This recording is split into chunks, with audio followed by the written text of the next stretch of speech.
Baru. Ini yang sebelum ni lah. Ni tak makan tu. Ni tak makan sempat. Ni Lepas tu bila makan? ni. Juga ubat klinik juga pagi sebelum sarapan. Oh, ada juga ubat klinik. Sebelum sarapan. Tahun 2000 dah lama juga, tahun 2000 apa saya ingat, 2006 ke 2007. Tinggi pun 24. Paling tinggi 24. Paling tinggi tu.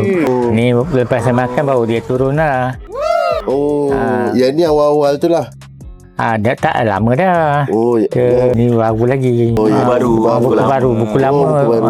Ni buku Tapi baru. ni yang sebelum ni lah. Ni tak makan tu. Ni tak makan sempat. Ni Lepas tu bila makan? ni. Juga ubat klinik juga pagi sebelum sarapan. Oh, ada juga ubat klinik. Sebelum sarapan. Botol Kalau dah? 4. 4 Maksud botol. tinggal satu botol. So, maksudnya Tahun ni juga, tahun lepas. Dari botol pertama sampai ke 4 ni, Sampai ke botol 3. Tuan rasa dia betul rasa okey, dia semakin baik. Dia macam saya dah sebelum ni saya dah ada guna insulin. Cucuk. Lepas tu saya kiri ke kawan. Tapi cucuk lah, dia akan impact buah pinggang kan. Saya tak cucuk sampai doktor marah. Dia marah, ni apa, yang mau buat beli yang mahal boleh beli, bagi yang free tak guna kan. Lepas tu tak apalah, saya diam, memang salah kan. Tak cucuk. Lepas tu start dia tak bagi dah cucuk insulin kan. Lepas tu tahun lepas saya start ni. Dia ni tanya saya selalu makan macam ni. Nanti pukul tengah hari saya lepas makan tengah hari saya makan ni 2 biji. 2 biji sehari sekali je.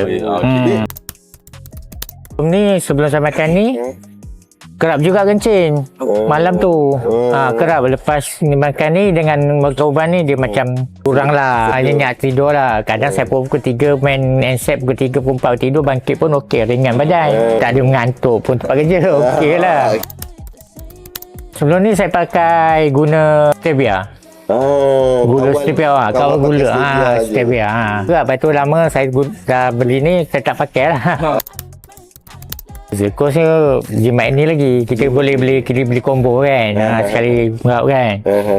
Macam stevia pun boleh beli combo, tapi itulah mahal sikit lah. Macam ni, kalau siapa nak mencari ubat kencing manis untuk pengganti insulin ni, boleh gunakan Bitarin ni lah. Sebab saya dah pakai dalam setahun lebih ni. Memang sesuai lah. Ubat klinik pun jangan lupa juga makan, jangan tinggalkan terus. Sebab kencing manis ni tak boleh hilang habis.